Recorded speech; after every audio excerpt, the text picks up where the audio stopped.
Episode 87B, the 1974 Boston racial busing disaster. So whose fault was it? Who was wrong? Everyone was wrong. The NAACP was wrong to bring the suit. It didn't help black folks. It hurt them. The leadership of the whites was wrong in being defiant. The Boston political establishment was wrong in not fighting earlier for solutions to the black folks' injustices. The media was wrong, as they most often are, in half-assedly supporting the status quo. The teachers' union was wrong, as it is in everything, in its support of teachers, but not of its kids. Black and white, and Judge Garrity was the most egregiously wrong in taking the position of God Almighty, and I'm not sure about the police. On September 3rd, 1985, Garrity finally turned authority over to the Massachusetts Board of Education and removing that authority from the Boston Public School Department. He had ruled for more than 11 years. Quote, "I'll miss it," unquote, he said, describing his experience as rewarding and inspiring.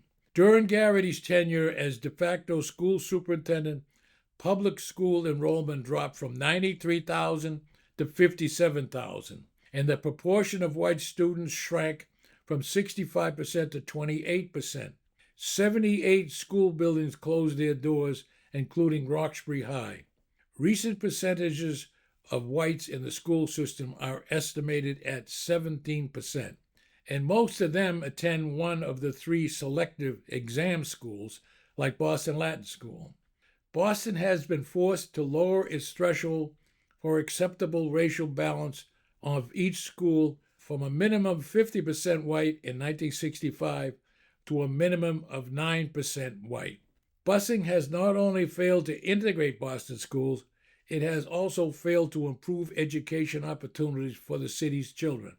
When Boston introduced Stanford 9 testing to the public schools in 1996, 94% of 7th graders at Woodrow Wilson Elementary School scored poor or failing in math, as did 73% of 5th graders at Brighton's Alexander Hamilton School.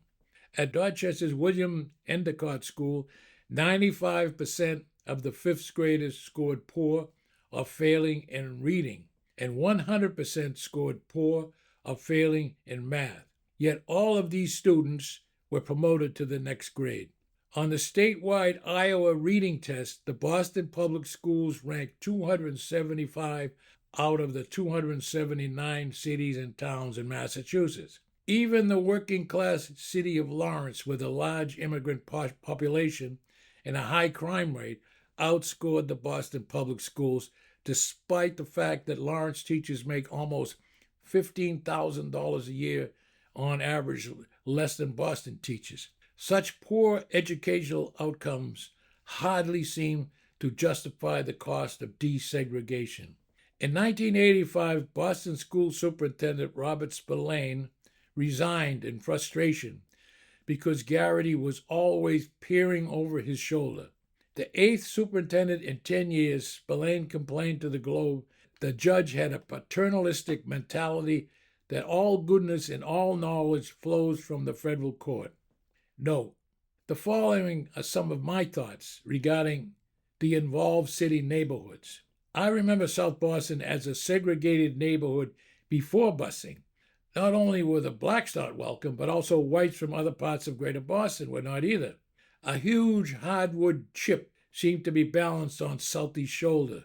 It was often dangerous for an outsider to visit South Boston, yet I was very sympathetic toward South Boston.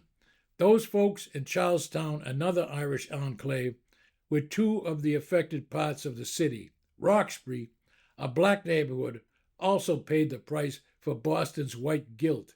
It was dangerous at night in Roxbury in my youth, but Roxbury was once an Irish enclave also. My grandaunt Mary lived there when I was a boy. And my last comment, government often makes things worse when they stick their nose into a problem. It sure did in that awful so-called busing for racial justice.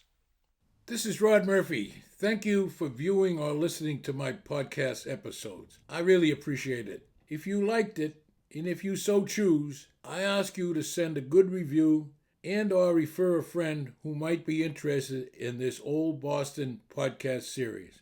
Again, my thanks.